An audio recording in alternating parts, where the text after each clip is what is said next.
জুলাই আগস্টে পরিবর্তিত বাংলাদেশের এখনকার বাস্তবতায় আসলে যে ধরনের জায়গাটিতে আমরা দাঁড়িয়ে আছি কিংবা ঠিক যেই বাংলাদেশের আমরা দাঁড়িয়ে আছি সেই বাংলাদেশের নতুন এই অন্তর্বর্তীকালীন সরকারের নানাবিধ কার্যক্রম, অগ্রগতি, চ্যালেঞ্জ, বাস্তবতা কিংবা তাদের নির্বাচনী রোডম্যাপ, বিশেষ করে সংস্কার নিয়ে যখন আমরা আলোচনা করছি, ঠিক সেই মুহূর্তে রেমিটেন্স যোদ্ধা যারা আছেন, বাংলাদেশের এই বিশেষ পট পরিবর্তনে, রাজনৈতিক পট পরিবর্তনে যারা সবচাইতে বেশি পেছন থেকে আমাদেরকে সাহস জুগিয়েছেন, সেই রেমিটেন্স যোদ্ধারা দীর্ঘদিন ধরে তাদের ভোটাধিকার কিভাবে প্রয়োগ করবেন, আদৌ প্রয়োগ করতে পারছেন কিনা, পারবেন কিনা, সেটি নিয়ে আমরা এক ধরনের সিদ্ধান্তহীনতায় ভুগছি। সেই সবকিছু নিয়ে আজকে আলোচনা করতে চাই। প্রবাসীদের ভোটাধিকার সমস্যা ও সমাধান এ নিয়ে আজকের দেশ সন্ধ্যায় আপনাদের সবাইকে স্বাগত জানাচ্ছি। আমি তাসনুভা তুন্নি। দর্শক, আজকের এই আলোচনায় আমার সাথে দুজন বিশেষ অতিথি আছেন। আমাদের সাথে আছেন শামসুল আলম লিটন, মানবাধিকার কর্মী, সাংবাদিক ও শিক্ষাবিদ, এবং আছেন ডাক্তার জাহিদুর রহমান, শিক্ষক ও রাজনীতি বিশ্লেষক। আপনাদের দুজনকে স্বাগত জানাচ্ছি আজকের আলোচনায়। শামসুল আলম লিটন, আপনাকে দিয়ে শুরু করতে চাই। আপনি যেহেতু একজন মানবাধিকার কর্মী, যারা রেমিটেন্স যোদ্ধা আছেন, শুরুতে আমি বলছিলাম আসলে জুলাই আগস্টে আমরা বাংলাদেশে যে নতুন রাজনৈতিক পট পরিবর্তন দেখতে পেয়েছি, সেখানে তাদের একটা বিরাট অবদান ছিল। তারা আসলে সামনের সারিতে না দাঁড়িয়ে হলেও পেছন থেকেও একটা বড় আমাদেরকে সাহস জুগিয়েছেন, এবং তাদের অনেক ধরনের অবদান কিন্তু আমরা আসলে দেখেছি। দীর্ঘদিন ধরে তারা আসলে তাদের ভোটাধিকারের দাবি জানিয়ে আসছেন। আপনারা যারা দেশের বাইরে প্রবাসী রয়েছেন, ভোটাধিকার নিয়ে আসলে আপনাদের জায়গাটি থেকে আপনারা কিভাবে কি ভাবছেন, সেটা একটু শুরুতে জানতে চাই। ধন্যবাদ। আপনি ফ্যাসিবাদ বিরোধী আন্দোলনে প্রবাসীদের ভূমিকার কথা বলছেন, এবং ইন্টারনেট বন্ধ থাকার কারণে হয়তো আপনারা অনেকে জানতে পারেননি, প্রবাসীরা সবচেয়ে বেশি আনন্দ করেছে যখন রেমিটেন্স বন্ধ করেছে। এই আনন্দটা যদি সেই সময় দিনগুলোতে গিয়ে আপনি দেখেন, হারিয়ে যায়নি। এটা যেহেতু ডিজিটাল আর্কাইভড হয়ে আছে, সেখানে আনন্দ করেছে তারা। বাসায় ফিরে তাদের টাকা কিভাবে জমিয়ে রেখেছে, কত টাকা জমেছে, কবে পাঠাবে, দেশ যেদিন মুক্ত হবে সেদিন একসঙ্গে সব টাকা পাঠাবে। এবং তাদের যে উৎসব, বিশেষ করে আমি মিডল ইস্টে আমাদের ভাইরা যারা অত্যন্ত কষ্ট করে, এবং তারা সবচেয়ে বেশি দেখুন, মাইগ্রেন্টদের মধ্যে দুটো পক্ষ আছে। একটি পক্ষ হচ্ছে যে আমাদের মতো ক্রস আটলান্টিক অথবা অস্ট্রেলিয়াতে যারা থাকে, তারা পরিবার সহ থাকে, পরিবারের প্রতি উদ্বেগ একটু কম, কারণ তাদের নিকটাত্মীয়রা দেশে থাকেন, কিন্তু তাদের নিজস্ব যে পরিবার অর্থাৎ সন্তান, বাবা মা ইত্যাদি, তারা কিন্তু তাদের সঙ্গে থাকেন। কিন্তু মিডল ইস্টে কষ্ট করে যারা জীবনযাপন করেন, রেমিটেন্স যারা 110%, 20% পাঠান, কারণ বেতনের সঙ্গে তারা যে টিপস পান সেটি, এবং কিছু অ্যাডভান্সও পাঠান ফ্যামিলিগুলোর ওয়েলফেয়ারের জন্য। মালয়েশিয়া, সিঙ্গাপুর, এখানে যারা কষ্ট করে থাকেন, তাদের পরিবারের সঙ্গে তাদের প্রতিদিন 10 বার কথা হয়। বাচ্চার খবর নিতে হয়, দুধের টাকার খবর নিতে হয়, খাবারের টাকার খবর নিতে হয়। তারা সে সময় কষ্ট এবং যুদ্ধের মধ্যে মানুষের যে নিবেদন, মানুষের যে স্পৃহা, এটা ওই যে সামনে আর পিছনের কথা, তারা কখনো সামনে আসতে চায়নি। তারা দেশ থেকে পেছন থেকে সবসময় করে গেছে, এবং ওই সময়ের যে উদ্বেগ, ওই সময়ের যে তাদের ঐক্যবদ্ধভাবে ফ্যাসিবাদকে ঠেকিয়ে দেওয়া, আপনি দেখুন বাংলাদেশ ব্যাংকের রেমিটেন্সের সেই সময়ের চিত্র। আমি মনে করি এই প্রবাসীরা ঐক্যবদ্ধ হয়ে আছে দেশের সঙ্গে একযোগে কাজ করার জন্য।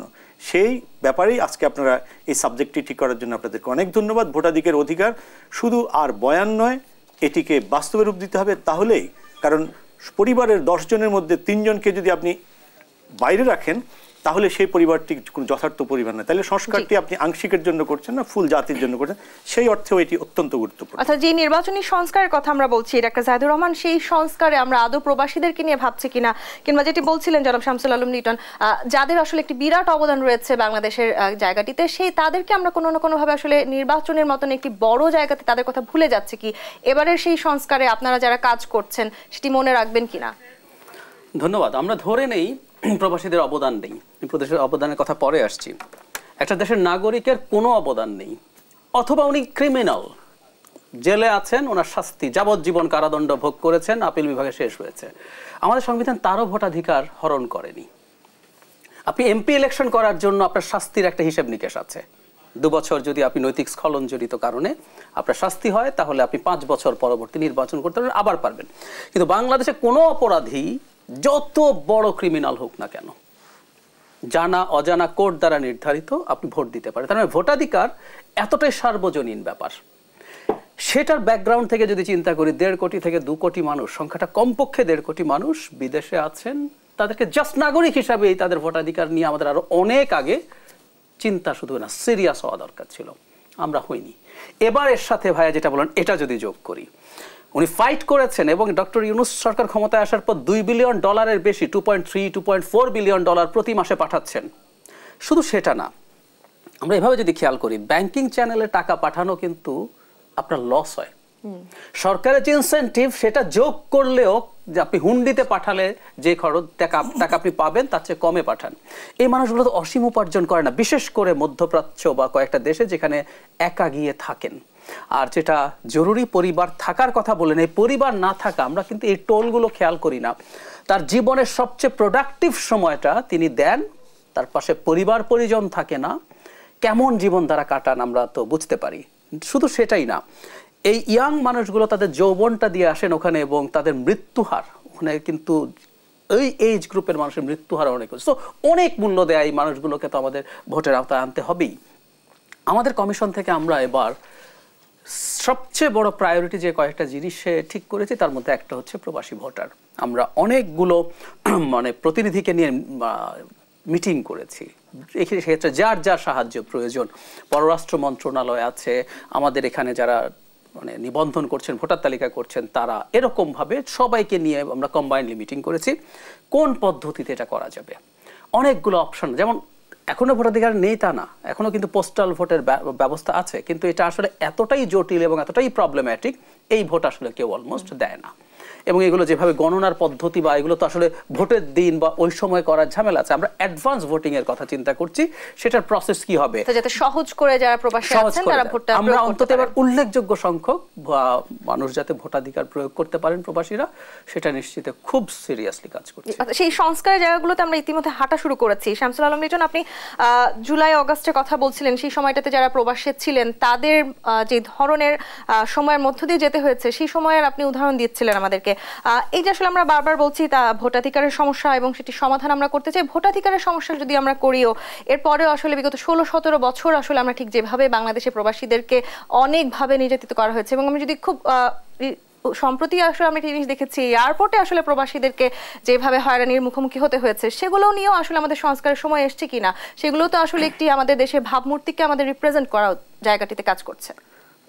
এয়ারপোর্টে এবং অন্যান্য জায়গায় যে প্রবাসীদের দেখেছেন, তারা ডিজিটাল সিকিউরিটি অ্যাক্টে বিভিন্ন মামলা পড়েছেন, এবং ডিজিটাল সিকিউরিটি অ্যাক্টে এখন পর্যন্ত গ্রহণযোগ্য কোনো মামলার তথ্য আমার জানা নেই, কারণ আমি একজন সাংবাদিক হিসেবে, একজন মানবাধিকার কর্মী হিসেবে সবসময় খবরগুলো নিয়ে থাকি। ডিজিটাল সিকিউরিটি অ্যাক্টে যাদের বিরুদ্ধে মামলার করার কথা, যে মন্ত্রী অথবা যে সচিবরা বিভিন্ন সময় জাতিকে বিভ্রান্ত করে বিভিন্ন ধরনের উদ্দেশ্য প্রণোদিত ডেটা দিয়ে শুধু বাংলাদেশ নয় বিশ্বব্যাপী বাংলাদেশকে হেয় করেছেন, তাদের কারো বিরুদ্ধে কিন্তু ডিজিটাল সিকিউরিটি একটা মামলা হয়নি। শুধুমাত্র ট্রিনিটি, অর্থাৎ শেখ মুজিবুর রহমান, তার কন্যা এবং তার নাতি, এই তিনজন, ট্রিনিটি এটা ক্রিশ্চিয়ানিটির মেইন ব্যাপার আর কি, তিনজন গড, এই তিনজনকে নিয়ে কেউ যদি আকার ইঙ্গিতে বলেন, তাহলে ওই যে জগন্নাথ বিশ্ববিদ্যালয়ের ছাত্রী খাদিজার মতো 6 মাস 1 বছর পর্যন্ত জেল খাটা, এবং আমার মতো নিরীহ মানুষেরও 3-4টা করে ওয়ারেন্ট খাওয়ার মতো ঘটনা ঘটেছে, এবং 2-3টা এখনো ওঠেনি। ভাগ্য ভালো যে আমার ডাটা মিলাতে পারেনি বলে আমাকে এয়ারপোর্টে বসিয়ে রাখেনি। কিন্তু ডিজিটাল সিকিউরিটি এই সরকার আসার পরে, বিশেষ করে আমি গণঅভ্যুত্থানের সরকার এবং আমি বিপ্লবের সরকার বলবো, যেহেতু 5 তারিখের আর 7 দিন আগেই ফরাসি পত্রিকার লা মড বলেছিল যে রেভলিউশন অ্যাগেনস্ট অ্যাবসলিউটিজম। সুতরাং আমার মনে হয় যারা যে বিতর্ক করছেন, কিন্তু আমি যদি সরকারকে জনতার সরকার বলি, জনতার সরকারের প্রথম কর্তব্য ছিল ডিজিটাল সিকিউরিটি অ্যাক্টকে রিপিল করা এবং এর মামলাগুলোকে মানে ব্ল্যাঙ্কেট অর্ডারে বাতিল করা। যদি কারো অ্যাপিল করার থাকে, এক্সিকিউটিভকে তারা একটা ডেটা নিতে পারতো, সেই মামলা পুনরুজ্জীবনের যদি যুক্তি থাকতো। আমি নিশ্চিত যে এই ব্যাপারে পুনরুজ্জীবনের দাবি থাকতো 0%। যাই হোক, তারা এটা কেন করেননি আমি জানি না, তাদেরকে আমরা জানতে চাইবো হয়তো সুযোগ পেলে। দ্বিতীয়ত, এবং এখনও করা হচ্ছে না, আপনি বলছেন যে এটা করা হবে এবং ততক্ষণ পর্যন্ত কেউ হয়রানি হবে না, অথচ প্রতি সপ্তাহে হচ্ছে। দ্বিতীয়ত হচ্ছে যে আপনি প্রবাসীরা বিদেশে গণতন্ত্রের জন্য যে সংগ্রামটা করেছে, সেটা 2011-তে যখন গুম শুরু হলো তখন থেকেই শুরু করেছে, এবং এমন কোনো বছর 10ই ডিসেম্বর ইন্টারন্যাশনাল গুম দিবস, এই যে 13-14 বছর আমরা নিরন্তর লড়াই করেছি। এবং আমি কানাডা থেকে অস্ট্রেলিয়া পর্যন্ত অন্তত 100 জনের নাম বলতে পারবো যারা প্রতি বছর অন্তত 30 থেকে 40টা public meeting, gathering meeting, local তাদের নিজস্ব সরকারের সঙ্গে দেন দরবার, স্টেটমেন্ট ইস্যু করা। কিসের জন্য? আজকের জন্য। এবং আমরা বিশ্বাসী ছিলাম বাংলাদেশ থেকে এই ফ্যাসিবাদের বিদায় হবেই। দেশের ভিতরে আমরা দেখেছি খুব কম মানুষই এটা বিশ্বাস করত, কারণ ওইভাবে ফ্যাসিবাদ মানুষের মাথার মধ্যে ভর করেছে যে 41-52 জাহেদ ভাইয়ের মতো কিছু মানুষ ছাড়া আছেন, অনেকেই বিশ্বাস করতেন, কিন্তু খুবই কম। এটা আরো ফ্যাসিবাদ বিদায় হয়েছে সত্যি, কিন্তু আসলে সেখানে এখনো নানা রকম ষড়যন্ত্র চলছে কিনা সেটা নিয়েও একটা বড় প্রশ্ন কিন্তু আছে। ডাক্তার জাহিদুর রহমান, এই যে আসলে আমরা বলছি যে আমাদের অনেক ধরনের সংস্কার প্রয়োজন, কিন্তু ইতিমধ্যে যেই 3 মাসেরও বেশি সময় আসলে অন্তর্বর্তীকালীন সরকার পার করেছে, নানানভাবে আমরা দেখছি অস্থিরতা সৃষ্টি করার চেষ্টা চলছে। আপনি নিশ্চয়ই জানেন সম্প্রতি আমরা যে ঘটনাগুলো দেখেছি, কিছু কলেজে যেভাবে ভাঙচুর করা হয়েছে, সেটি নিঃসন্দেহে আমরা কোনোভাবেই আশা করতে চাই না। তার মানে কি আসলে সরকার এখনো কঠোর হচ্ছে না বলেই আসলে এখন এই ধরনের ঘটনা ঘটছে, নাকি আমরা আসলে সংস্কারের জায়গাটিতে এখনো পুরোপুরি পৌঁছাতেই পারছি না? আসলে সংস্কার খুব মুহূর্তের ব্যাপার না, কিছু সংস্কার করে ফেলে। ধরুন পুলিশ সংস্কারের একটা কমিশন হয়েছে, আমি পুলিশের আলাপটা করি। সেই সংস্কার কমিশন কিছু প্রস্তাবনা দেবে, এগুলো সামনে আসবে, এগুলো ইমপ্লিমেন্ট এখনই করে ফেলা যাবে, ব্যাপারটা এরকম না। একটা কথা মনে রাখা দরকার, অভ্যুত্থান পরবর্তী সময়ে একটা কেওস খুব ইনএভিটেবল হবেই, পৃথিবীর ইতিহাস তাই। সুতরাং আমরা বাংলাদেশিরা অনেক কিছু করে ফেলবো ডিফারেন্ট, এটা হয় না। বরং আমি এটা দাবি করি, এটা সরকারেরও যে ক্রেডিট তা বলছি না, এই দেশের মানুষের ক্রেডিট। 5 থেকে 8 তারিখ 3 দিন কোনো সরকার ছিল না এই দেশে। দেশে তো চোর ডাকাত খুনি টুনি মানুষজন আছে, মানে যারা পলিটিক্যাল পার্টির সাথে না। সো আওয়ামী লীগের কিছু মানুষের ওপরে হামলা, এটা অনুচিত হয়েছে, তাদের প্রতিষ্ঠানের উপর আমরা খুবই কন্ডেম করি আমরা। কিন্তু এর বাইরে তো জেনারেল চুরি ডাকাতি রেপ প্রচুর হতে পারত। ইউরোপ আমেরিকাতে, বিশেষ করে আমেরিকার হিস্ট্রি আছে, ব্ল্যাক আউট হলে ওখানে কি ঘটে, আমরা তো করি নাই। আমি নিজে অবাক হয়েছি, বিলিভ মি। সো আমাদের মানুষকে আমি প্রশংসা করতে চাই। নট অনলি দ্যাট, এখন যা হচ্ছে সেগুলোতে আপনি অবাক হচ্ছেন না জাহিদুর রহমান? সেগুলো কি খুব একটা হওয়ার কথা ছিল, বা আমরা কি সেটা প্রত্যাশা করতে পারি? আদৌ প্রত্যাশা করি না, কিন্তু আবার আমি যদি হিস্ট্রি বুঝি, আমার যদি ইতিহাস জ্ঞান থাকে, আমি কিন্তু এটাতে খুব অবাক হই না। আমি চাই না, যেমন ধরুন না প্রতিবিপ্লব না এটা, আমি ধরুন গতকাল চট্টগ্রামে একজন আইনজীবীকে প্রকাশ্য দিবালোকে কুপিয়ে হত্যা করা হয়েছে। একজন মুসলিম আইনজীবীকে হিন্দু কমিউনিটির মানুষ অ্যাপারেন্টলি, যেহেতু এখনো প্রমাণিত হয়নি, আমি প্রাথমিক তথ্য হিসেবে বলছি। ঠিক এরকম একটা ঘটনা ভারতে কল্পনা করুন তো, ঠিক উল্টো, মুসলিম সম্প্রদায়ের মানুষ একজন হিন্দু সম্প্রদায়ের মানুষকে ঠিক একই কাজ করেছে, কি হতে পারতো? অথচ আজকে আমরা যখন কথা বলছি, এখন পর্যন্ত চিটাগং বাদ দিন, ঠিক আছে চিটাগং পাহাড় আছে, আরো অনেক এরিয়া আছে, কোথাও কি কিছু হয়েছে? সুতরাং আমি বলবো, আমি মানুষকে আবারও বলছি, এটা সরকারের চাইতে মানুষ, সরকার ঠেকাতে পারতো না মানুষ যদি এসব করতো। কিন্তু আপনার সাথে এবার আমি একমত যে কিছু কিছু জায়গায় হয়েছে, এবং কিছু কিছু জায়গায় সরকারের ইন্টেলিজেন্স ফেইলিয়ার দেখছি। আমি কলেজের চাইতে উল্লেখ করতে চাই, কিছু লোকজনকে একটা লিফলেট দিয়ে ঢাকায় নিয়ে আসা হয়েছে, কেউ জানতেও পারলো না। এটা তো রাতারাতি হয়নি, এটা দিনের পর দিন, এবং তথ্য এসে প্রায় 2 মাস ধরে এটার ক্যাম্পেইন চালানো হয়েছে, এবং আপনি স্টেপস নিতে পারেন নাই। সুতরাং সরকারের কিছু ইন্টেলিজেন্স ফেইলিয়ার আছে, ব্যবস্থা নেওয়া ফেইলিয়ার আছে। আবার এটাও আমরা বলবো, শেখ হাসিনা চলে যাওয়ার পর প্রতিষ্ঠানগুলো যে অবস্থায় সরকার পেয়েছে, সেটা বিবেচনায় একটু সংস্কার নিঃসন্দেহে একদিনে করা আমাদের পক্ষে সম্ভব নয়। কিন্তু শামসুল আলম লিটন, ঠিক যেই অবস্থানে এই মুহূর্তে আমরা দাঁড়িয়ে আছি, রাজনীতির মাঠে আসলে কি হচ্ছে, রাজনীতিতে শেষ কথা বলেও কিছু নেই। আবার এই মুহূর্তে অনেকেই বলার চেষ্টা করছেন রাজনীতির পানি যথেষ্ট ঘোলা হয়ে উঠছে, এবং পানি যখন ঘোলা হয়ে ওঠে তখন অনেকেই আসলে সেই পানিতে মাছ ধরার সুবিধা নেওয়ার একটা চেষ্টা করেন। সেই চেষ্টা কি সফল হচ্ছে কারো কারো? শুনেন, এটা হচ্ছে যে দাঙ্গা লাগানোর চেষ্টা, সাম্প্রদায়িক দাঙ্গা লাগানোর চেষ্টা, এবং এর জন্য কারা কারা কি করছে দিবালোকের মতো স্পষ্ট। একজন আইনজীবীকে আদালত প্রাঙ্গণে কুপিয়ে খুন করা, এবং সেই মানুষগুলো চেহারা স্পটেড করা হয়েছে, সেই মানুষগুলোর পরিচয় বেরিয়ে আসলে সব কিছুই বেরিয়ে আসবে। তবে আপাত দৃষ্টিতে এটাকে দাঙ্গা লাগানোর চেষ্টা বলছি, কোনো সম্প্রদায় এবং কাউকে অভিযুক্ত না করে পুলিশ এটি তদন্ত করে এক্স্যাক্টলি সঠিক তথ্যটা, কোনো বায়বীয় তথ্য নয় কোনো রকমের। কারণ আমি যে শহর থেকে উঠে এসেছি, সেই শহরে 2টি হিন্দু পাড়া আছে। ওই মানুষগুলোর সঙ্গে আমাদের যে সম্পর্ক, পারিবারিক ব্যক্তিগত রক্তের মতো, রক্তের অনেক বন্ধুত্বের সঙ্গে স্বজনের সঙ্গে অসুবিধা থাকে, কিন্তু ওই বন্ধুত্বের কোনো নাই। আমি তো কোনোদিন আমার শহরে আমি কোনোদিন কোনো সাম্প্রদায়িক সমস্যা দেখি নাই, এবং আমার আশেপাশের জেলাগুলোতে কোনোদিন দেখি নাই, কোনো মন্দির ভাঙা দেখি নাই। তাহলে কেন আওয়ামী লীগ চলে যাওয়ার সঙ্গে এবং আওয়ামী লীগ আসার সঙ্গে এই ঘটনাগুলোর সম্পর্ক ঘটে? 15 বছর একজন ভদ্রমহিলার রেপের কথা বলা হলো, সেই মামলার বিচারের রায়টা কোথায়? সুতরাং আমার মনে হয় আওয়ামী লীগ অনেক কার্ড নিয়ে কাজ করে, তারা সেকুলার কার্ড নিয়ে করে, মুক্তিযুদ্ধের চেতনা নিয়ে করে, এই আমাদের মাইনরিটি সম্প্রদায়কে নিয়ে কাজ করে। আমাদের মাইনরিটি সম্প্রদায়ের 99.99% এতে কোনোদিনই পা দেয়নি, এবং সরঞ্জীব সেনগুপ্তের অসংখ্য কথার আমি উদ্ধৃতি দিতে পারবো, যেটা সাম্প্রদায়িক সংঘাতের জন্য আওয়ামী লীগকে দায়ী করে তিনি সংসদে পর্যন্ত বলেছেন, এই বিগত মারা যাওয়ার আগেও। সুতরাং আমার মনে হয় এনাফ ইজ এনাফ। আমরা একটা সুযোগ পেয়েছি ডক্টর ইউনূসের কারণে, ওয়ার্ল্ডকে আমরা জানাতে পারবো বাংলাদেশে কি হচ্ছে, এবং আমাদের পাশের দেশ দ্বারা আমাদের গণতন্ত্র, আমাদের মানবাধিকার এবং আমাদের ভেতরের যে সাম্প্রদায়িক সম্প্রীতি, এটা আমরা খুঁড়ে আমাদের ধ্বংস হয়ে যাচ্ছে, এবং এই সুযোগে আমরা ওয়ার্ল্ডকে জানিয়ে দিতে পারবো। কমিউনিকেশন সিস্টেমে আরও জোরদার হওয়া দরকার। আমার বিশ্বাস আমাদের ডক্টর ইউনূস স্যার যদি, বাংলাদেশের প্রধানমন্ত্রী যদি ওয়ার্ল্ড মিডিয়াকে ডাকে তাহলে 10টি আসবে, আর যদি ডক্টর ইউনূস স্যার ডাকেন 100টি আসবে, এবং সকল মিডিয়া তারা এসে এখানে দেখুক কি হচ্ছে। আপনি আন্তর্জাতিক সংবাদ মাধ্যমের কথা বলছিলেন ডাক্তার জাহিদুর রহমান, আপনি নিশ্চয়ই জানেন বিবিসির মতো আন্তর্জাতিক সংবাদ মাধ্যম তারাও আমরা দেখেছি যে শিরোনাম করেছে যে ঢাকার রাস্তায় সংঘর্ষ, বিক্ষোভ, যখন ইচ্ছা তখন রাজধানীর রাস্তাগুলো বন্ধ করে দেওয়া যাচ্ছে। সেটি আসলে আমাদের ইমেজের জন্য কতখানি ক্ষতিকর হতে পারে, কিংবা আসলে এই কাজগুলো কেন করা হচ্ছে, যাতে করে আন্তর্জাতিক সংবাদ মাধ্যমগুলোতে আমাদের ইমেজ ক্ষুণ্ণ হয় নাকি? আসলে সাথে একটু যুক্ত করতে চাই আমি, আওয়ামী লীগ তো আসলে লুটপাট করে কোটি কোটি টাকা সরিয়েছে, সেটি তো আমাদের সামনে একেবারেই সত্যি। জি, সেই টাকার এক ধরনের জোর নিশ্চয়ই তাদের আছে সেই অর্থে, সেটি তারা কাজে লাগাচ্ছে কিনা কিংবা তারা সামনে কিছু করবে কিনা সেটি তো একেবারে অনিশ্চিত বা নিশ্চয়ভাবে আমরা বলতেও পারছি না। সেরকম কোনো শঙ্কা কি আছে? চেষ্টা নিশ্চিতভাবেই বলতে পারি, কদ্দূর কি পারবে সেটা নিয়ে আসছি। ঢাকায় যা যা হচ্ছে এটা খুব স্পষ্ট, এটা পরিকল্পিত। মানে শেখ হাসিনা 91 সালে বিএনপি কাছে অপ্রত্যাশিত ভাবে হেরে যাওয়ার পর বলেছিলেন সংসদে দাঁড়িয়ে একদিনও ওই সরকারকে শান্তিতে থাকতে দেবে না। সেই শেখ হাসিনা এখনকার শেখ হাসিনার তুলনায় অনেক অনেক গণতান্ত্রিক মানসিকতা, তুলনামূলক কথা বলছি, ছিলেন। আর ইনি এখন দানবে পরিণত হয়েছেন। ওনার এই পতনটা ওনার কেমন লাগে আমরা তো বুঝতে পারি। ওনার ফোন রেকর্ড শুনেছেন না? এবার দেখে নেব এসে। নিজের লোকজনকে বলছে ওদের বিএনপি জামাতে ঘরে আগুন লাগিয়ে দিতে পারছো না তোমরা, ইত্যাদি ইত্যাদি।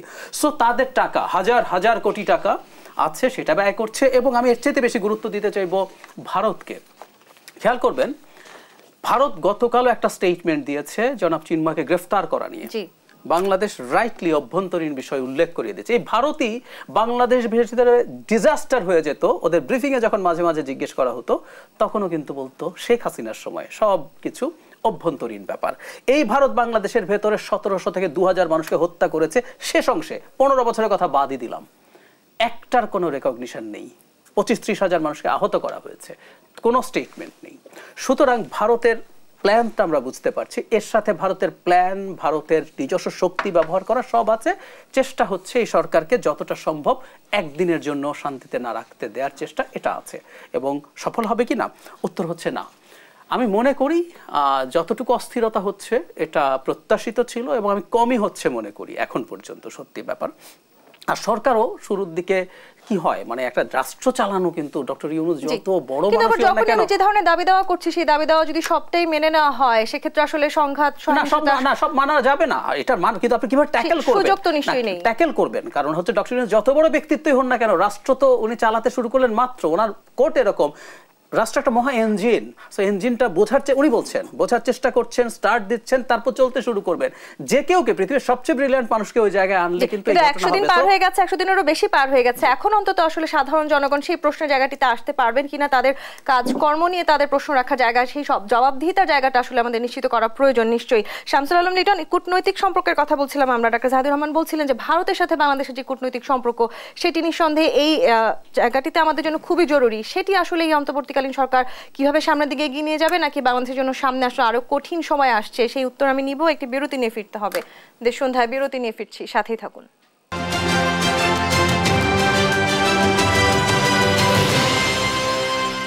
দেশ সন্ধ্যা দেখছেন, শামসুল আলম লিটন। প্রশ্ন রেখে বিরতিতে গিয়েছিলাম, ভারতের সাথে যে কূটনৈতিক সম্পর্ক সেটি আসলে সামনে বাংলাদেশকে কোনো না কোনো ভাবে আবারও বিপদে কিংবা চাপে ফেলতে পারে কিনা?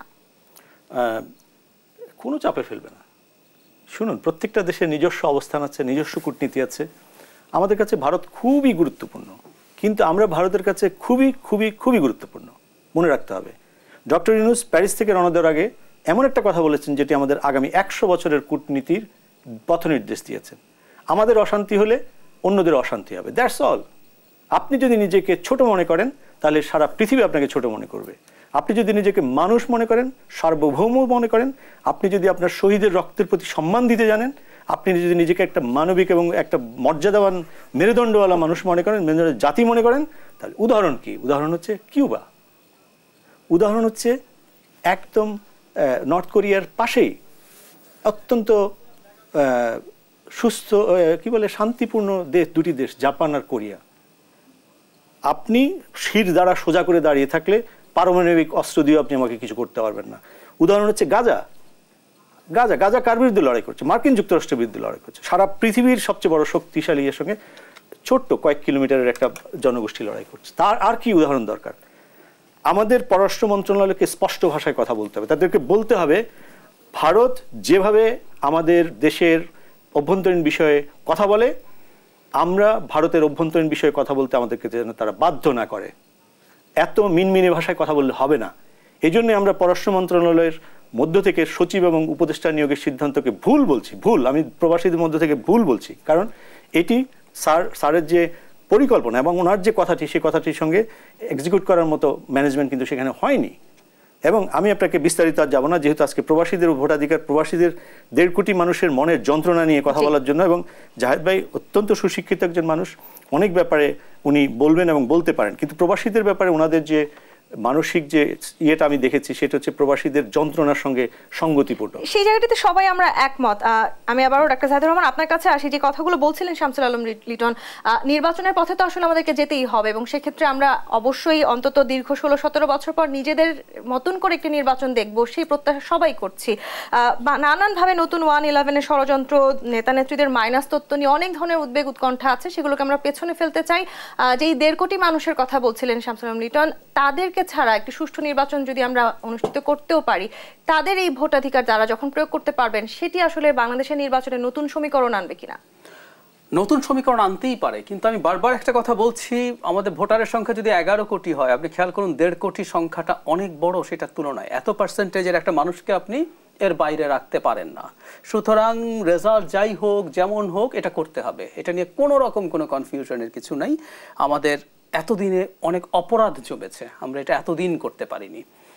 লিটন ভাই, আমি আশা করি উনি এই ব্যাপারগুলো আরও ভালো জানেন, উনি তাদের এই ব্যাপারগুলো আরও বলতে চাইবেন, একটু বলবেন, কিন্তু ওটা কোনোভাবে আর করা যাবে না এবং পথ বের করা সম্ভব ছিল। আমি স্রেফ আন্তরিকতার অভাব মনে করি। খেয়াল করুন, এর আগে তো আমাদের তত্ত্বাবধায়ক সরকার ছিল, তখন মানে যখন আমাদের সাংবিধানিক তত্ত্বাবধায়ক সরকার, ভালো নির্বাচন হয়েছে, কিন্তু সেই সময়গুলো হতো যে খুব মায়া নিয়ে, মমতা নিয়ে, মানে আপনার কাজটা কিন্তু ফিলিং থেকে করতে হবে, রাইটটাও নিশ্চিত করার জন্য যদি ফিলিং থাকতো, সেই সময়ও কিন্তু খুব সিরিয়াসলি চেষ্টা হয়নি। তখন জটিলতা আরও কম ছিল, এখন জটিলতা বেড়েছে। জটিলতা বেড়েছে মানে হলো এখন আমাদের একটা জাতীয় পরিচয়পত্র লাগছে এবং আমাদের ভোটার তালিকার সাথে ওইটা কানেক্টেড, এবং আমাদের অনেক প্রবাসীর কিন্তু এই জাতীয় পরিচয়পত্র নেই।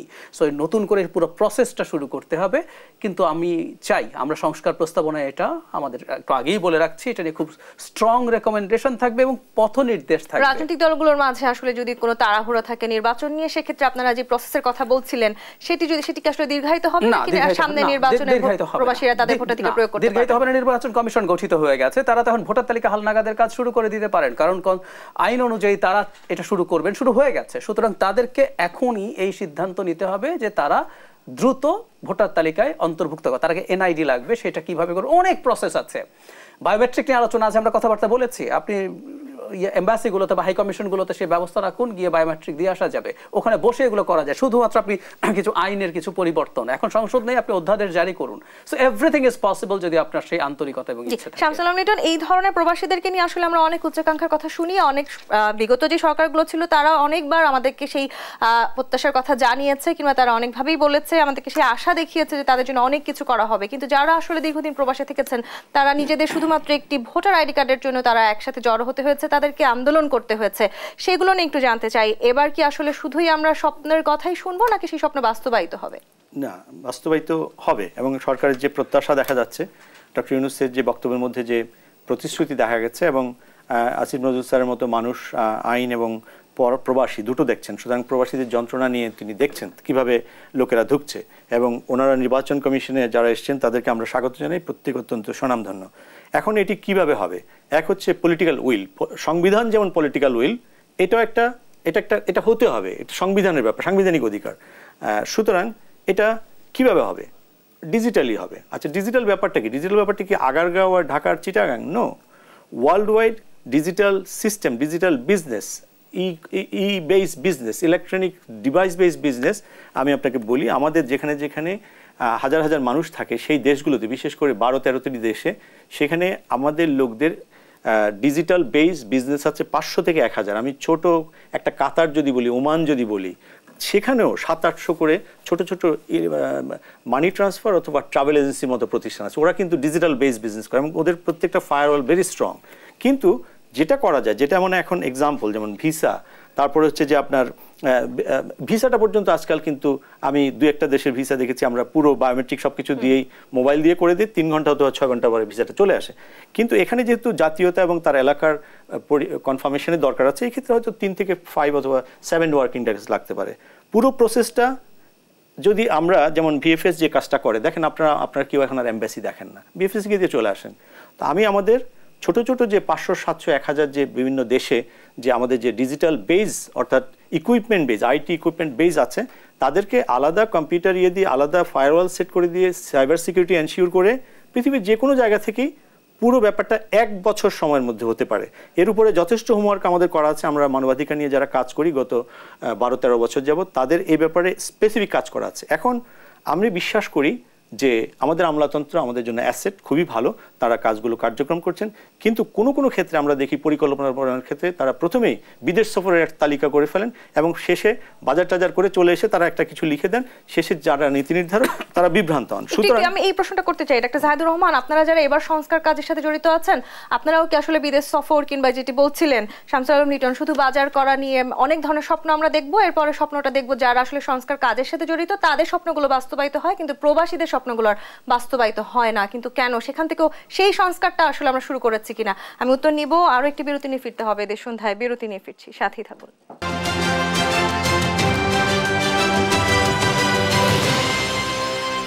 দেশ সন্ধ্যা দেখছেন, ডাক্তার জাহিদুর রহমান। বিগত সময়ে সরকারে যারা কাজ করেছেন কিংবা যারা আসলে সংস্কার নিয়ে কাজ করেছেন, কমিশনে যারা ছিলেন, তাদের কথা আমি বলতে চাই। তারা সবাই আসলে বলেছেন যে তারা প্রবাসীদের স্বপ্ন কিংবা যাদের যে প্রত্যাশা, সেই প্রত্যাশা পূরণে কাজ করছেন, কিন্তু সবশেষে আমরা দেখেছি শুধুমাত্র তাদের স্বপ্নগুলোই বাস্তবায়িত হয়েছে, কিন্তু যাদের জন্য কাজ করবার কথা ছিল তাদের স্বপ্নগুলো অপূরণ থেকে যাচ্ছে। এবার আসলে যারা সংস্কার কমিশনে কাজ করছে তারা সেই স্বপ্নগুলো বাস্তবায়ন করবেন কিনা? বিরতির আগে বিদেশ সফরের কথা বলছিলেন, আমাদের বিদেশ সফর হবে কিনা। আমাদের মনে হয় একটা সুযোগ ছিল টু সে যে বিদেশে কিভাবে ভোট হয় একটু দেখে আসি। আমরা নিশ্চিত থেকে আমরা যদি এটা বলতাম, ডক্টর ইউনূসের সরকার সেটা অ্যাপ্রুভ করতেন না, এজন্য আমরা না করেছি তা না, আমরা নিজের থেকেই এটা কোনোভাবেই ভাবি না। কারণ এই পৃথিবীতে আসলে কোথায় কি হচ্ছে খুব সোজা জানা, সোজার যদি প্রয়োজন হয় লিটন ভাইদের মতো মানুষ আছেন, তাদের সাথে যোগাযোগ করে জেনে নেওয়া কোনো ব্যাপার না। লিফট কেনার জন্য, পুকুর খনন দেখার জন্য, খিচুড়ি রান্না শেখার জন্য গেছে, এইটা হলো সেই সময়টার ব্যাপার। স্বপ্ন পূরণের কথা বলছেন, আমার যে স্বপ্ন আছে সেটা পূরণ হবেই, কিন্তু প্রবাসীদের স্বপ্ন পূরণ হবে কিনা আমি বলতে পারি না। কেন বলছি? আমি যে স্বপ্নে এই সংস্কার কমিশনে গেছি সেটার উদ্দেশ্য হচ্ছে সিরিয়াসলি বাংলাদেশের জন্য একটা ডকুমেন্ট তৈরি করার মধ্যে অংশীদার হওয়া। আম ওয়ান অফ দ্য মেম্বার্স। আমি চেয়েছি যে আমার কিছু কন্ট্রিবিউশন এই প্রস্তাবনাটায় থাকুক, এই ডকুমেন্টটায় থাকুক। সফল হবে কিনা যে বললাম আমি জানি না, কারণ আমার কাজ হচ্ছে অতটুকু। সো আমি আমার ওই স্বপ্ন পূরণের জন্য পরিশ্রম করছি, আমাদের কমিশন খুব সিরিয়াসলি পরিশ্রম করছে। এরপর এটা সরকারের কাছে যাবে, সরকারের সাথে যাওয়ার পর এটা রাজনৈতিক দলগুলোর সাথে কথা বলবে, তারা এগ্রি করবে কিনা, কতটুকু করবে, করার পর নতুন যে নির্বাচন কমিশন তৈরি হয়েছেন তারা সেই পরিমাণ সিনসিয়ার থাকবেন কিনা, তারা ততটা কঠোর হবেন কিনা, এইগুলো করার জন্য প্রবাসীদের স্বপ্ন পূরণের সাথে আরো এতগুলো যদি কিন্তু জড়িত। শামসুল আলম লিটন, যে রাজনৈতিক দলগুলোর কথা বলছিলেন ডাক্তার জাহিদুর রহমান, তাদেরও তো নিঃসন্দেহে এই 1.5 কোটি ভোট খুবই প্রয়োজন। তারা আসলে কি ভাবছেন? তাদের সাথে প্রবাসীদের যারা এই সরাসরি এই আন্দোলনের সাথে জড়িয়ে আছেন তাদের কোনো আলোচনা হয়েছে কিনা, কিংবা আপনাদের কখনো সংলাপে বসার কোনো সুযোগ আছে কিনা? আসলে যেই আলোচনা, প্রস্তুতি ইত্যাদি নিয়ে বলছি, এটি কিন্তু প্রতিষ্ঠিত একটি সত্য যে এই কাজটি আমাদের করা প্রয়োজন। মানে এটি করা যাবে না, করতে হবে না, করার কোনো অসুবিধা আছে, এটা আমি করার কোনো করা যাবে না এরকম কোনো নেগেটিভ কথা আমি আজ পর্যন্ত শুনিনি। কিন্তু সমস্যাটা হচ্ছে অন্য জায়গায়। সমস্যাটা যাদের বলেছেন যে কিভাবে হবে আমরা কমিশন প্রস্তাব দেব, এবং কমিশনও এই ব্যাপারে নেগেটিভ দিবে বলে আমার মনে হয় না, কারণ এটা একটা খুবই স্বাভাবিক। এই ব্যাপারে তারা উদ্বেগের কথা জানিয়েছেন এবং তাদের প্রয়োজনের কথা বলেছেন। তাহলে কি আপনি যদি খুব চিন্তা করেন যে একটা বাড়ি আছে, একটা জায়গা আছে, সুন্দর জায়গা, এখন আপনি বাড়ি বানাবেন এবং আপনার ব্যাংকে এনাফ টাকা আছে, ম্যান পাওয়ার আছে, ইঞ্জিনিয়ারিং ফার্ম আছে, লেবার আছে, সব কিছু আছে, এবং চিন্তাই করছেন এবং আপনি চিন্তা করতে করতে আপনার 70-80 বছর চলে গেল। ব্যাপারটা এইরকম প্রবাসীদের ভোটাধিকার ব্যাপার নিয়ে। আমি এখান থেকে আসার আগে ঢাকা বিশ্ববিদ্যালয়ে গিয়েছিলাম। আমি কি কোনো না কোনো কারণে বাংলাদেশের কোনো সরকার কিংবা অন্তর্বর্তীকালীন সরকার, তত্ত্বাবধায়ক সরকার কেউ আসলে প্রবাসীদের ভোটাধিকারের বিষয়ে যথেষ্ট গুরুত্বপূর্ণ সেটি মনে করেননি, নাকি মনে করার প্রয়োজন বোধ করেননি? না, ব্যাপারটি হচ্ছে যে কার্যকর কিভাবে করবেন। যেমন আমাকে একজন বলেছিল যে 2 মিনিট তুমি ব্যাপারটা ব্যাখ্যা করো। আমি 1 মিনিটে ব্যাখ্যা করেছি। আমি বলছি আমি যদি বাড়ি বানাতে চাই আমার যা যা করতে হবে, এবং 1 বছর অথবা 1.5 বছরের মধ্যে 2 বছর বাড়িতে দেখতে যা যা করা দরকার এটা সেটাই। মানে ব্যাপারটা হচ্ছে যে আপনি নর্মাল ব্যুরোক্রেটিক সিস্টেমে এটা সম্ভব না, কারণ পররাষ্ট্র দপ্তর এবং এক্সপ্যাট্রিয়েট মিনিস্ট্রির বাইরে যে স্বল্প জনবল এক্সপ্যাট্রিয়েটের খুবই কম, আর ফরেন অফিসে যে জনবল আছে সেই জনবলটি অ্যাকচুয়ালি ওভারলোডেড। অনেকে হয়তো জানেন না, যেখানে যেমন ইংল্যান্ডের মতো জায়গায় হয়তো তাদের হাইয়েস্ট হয়তো 20-21 জন লোক আছে, একেবারে হাই কমিশনার থেকে শুরু করে জেনারেল স্টাফ পর্যন্ত 25 জনের বেশি হবে না, কিন্তু সেখানে তারা সার্ভ করছে অলমোস্ট 1 মিলিয়ন লোককে। এত সহজ না। এই জন্য এটা কিন্তু ওখানে কিন্তু একটা অনেকগুলো সিস্টেম আছে, যে সিস্টেমটা এখানে কিন্তু ওই পুরো 1 মিলিয়নকে ডেটা ট্রাফিক করা এবং কোনো জায়গায় কোনো ভ্যাটিং অথবা কোনো কিছু দরকার হলে সেটা কিন্তু সেখানে আছে। তাহলে বাংলাদেশ আর লন্ডনের 1 মিলিয়ন মানুষের মাঝখানে একটা সিস্টেম ডেভেলপ করতে হবে। কি, আমি যেহেতু বঙ্গভবনে 3 বছর ছিলাম রাষ্ট্রপতি ভবনে, আমি দেখেছি আমাদের এই জায়গাটা গ্যাপগুলো অনুধাবন করতে ব্যর্থতার কারণে অনেক বড় বড় কাজ হয় না।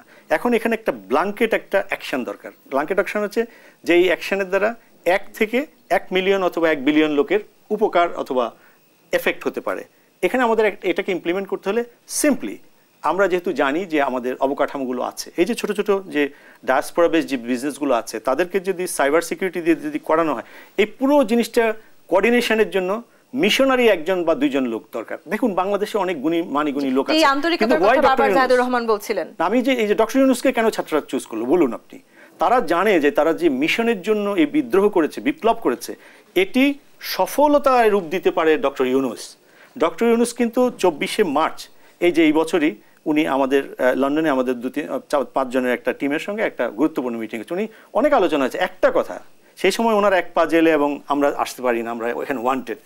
তো তারপরেও একটা কথা খুব ইম্পর্টেন্ট, আমরা ওনাকে ইনফ্লুয়েন্স করছিলাম যে কোনো সময় নির্বাচন হবে এবং আপনি কিন্তু দেশের নেতৃত্ব নিতে হবে, রাজনীতিকরা আপনাকে নেতৃত্ব দিবে, আপনি পাওয়ারফুল প্রেসিডেন্ট হবেন। উনি বলছিলেন কীভাবে সময়, আমি জেলে যাচ্ছি আর তোমরা, আমরা বলেছি যে কোনো সময় পরিবর্তন হবে, যে কোনো সময়। আমরা কিন্তু জানতাম না আজকে দিনের কথা, এবং এই কথাটা সবাই জানবেন এবং স্যার জেনেও হয়তো খুবই খুশি হবেন যে আমরা এই কথাটি বলছি। এই জন্য আমরা গণতন্ত্রের পীঠস্থানে বসবাস করে বিশ্বাস করতাম 53 বছর আগে শুধু গণতন্ত্রের জন্য যে জাতি স্বাধীনতা করেছে সেই জাতির কাঁধের উপরে শুধু আমাদের ব্যর্থতার জন্য এই অন্তর্বর্তীকালীন সরকার আসলে ফেল করার কোনো সুযোগ নেই, সেটি আমরা বারবার বলছি। ডাক্তার জাহিদুর রহমান, আবার রাজনৈতিক দলগুলো আসলে নির্বাচনের জন্য যথেষ্ট তাড়াহুড়া করছে, সেটিও আমরা বারবার দেখছি, সেটি নিয়ে যথেষ্ট সমালোচনার জায়গাও আছে।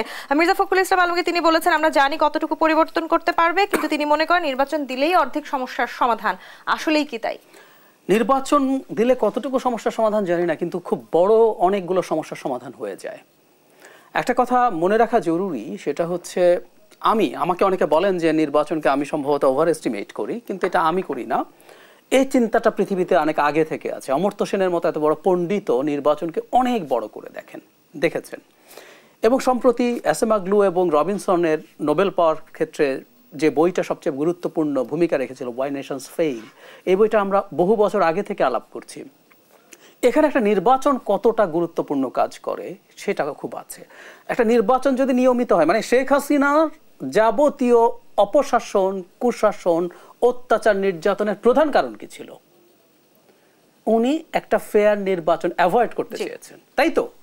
ওইটা করার জন্য বিরোধী দলকে মারো, ওকে হত্যা করো, বাচ্চাদেরকে, খাদিজার মতো একটা বাচ্চা কারণ ও মাইনর ছিল, ও শিশু ছিল, ওকে জেলে নিয়ে যাওয়া সব করেছে শুধুমাত্র নির্বাচনটা আপনি ঠেকাতে চেয়েছেন বলে। সুতরাং নির্বাচন যদি হয় এটা ভালো হবে, অনেক সমস্যার সমাধান করবে, প্রোভাইডেড যে সরকারটা এরপর আসবে তারাও একটা ফেয়ার নির্বাচন থেকে দূরে থাকতে চাইবে না। নিশ্চিত করতে হবে এটা। সেও যদি নির্বাচন ম্যানিপুলেট করতে চায় সে আবার শেখ হাসিনা হবে। খুব সোজাসাপটা কথা। সো আমি ওনার এই মন্তব্যটাকে একমত। তবে আমি একটা জিনিস ক্লিয়ার করতে চাই, সেটা হলো যেহেতু আমাদের অন্তত কনসাস এডুকেটেড মানুষদের মধ্যে নির্বাচনের আগেই কিছু সংস্কারের একটা চাহিদা আছে। আমি কিন্তু জনগণ বলিনি, আমরা প্রায় বলে ফেলি জনগণ সংস্কার চাই। আমরা জনগণকে বুঝতে যাইনি, চিনতে যাইনি। গ্রাসরুটে যে লোকটা 70 টাকা আলু কেনে বা টিসিবির লাইনের পেছনে দাঁড়িয়েছে, আমি দেখে আসলাম আজকেও প্রচুর লম্বা লাইন, ওর সংস্কার বোঝে না এবং ওর কানে এখন সংস্কার শব্দটা ভালোও লাগবে না। আমরা কনসাস এডুকেটেড মানুষ যেহেতু মনে করছি কিছু সংস্কার হবে, এবং এটা বিএনপি খুব ডিনাই করেছে তা না। বিএনপি জাস্ট একটা রোড ম্যাপ চাইছিল। দেখা যাক আমাদের কমিশনগুলো রিপোর্ট দেওয়ার পর সরকার বসার পর আমরা বুঝতে পারবো। অবশ্যই দিন শেষে আমাদের যেই গণতান্ত্রিক ধারায় আমরা ফিরতে চাইছি, সেক্ষেত্রে একটি সুষ্ঠু নির্বাচন আমাদের প্রয়োজন, এবং সেই নির্বাচনে প্রত্যেকে তাদের ভোটাধিকার প্রয়োগ করবেন। গণতন্ত্র শুরুই হয় একটা ভালো নির্বাচন দিয়ে। ওর ছাড়া গণতন্ত্র, প্রবাসীরাও এবারের সামনে নির্বাচনে ভোটাধিকার প্রয়োগ করতে পারবেন সেই প্রত্যাশা আমরা রাখতে চাই। শামসুল আলম লিটন, ডাক্তার জাহিদুর রহমান, অসংখ্য ধন্যবাদ আজকে আমাদেরকে দেশ সন্ধ্যায় সময় দেওয়ার জন্য। দর্শক, আগামী দেশ সন্ধ্যা দেখবার আমন্ত্রণ রইল। ধন্যবাদ এতক্ষণ সাথে থাকার জন্য।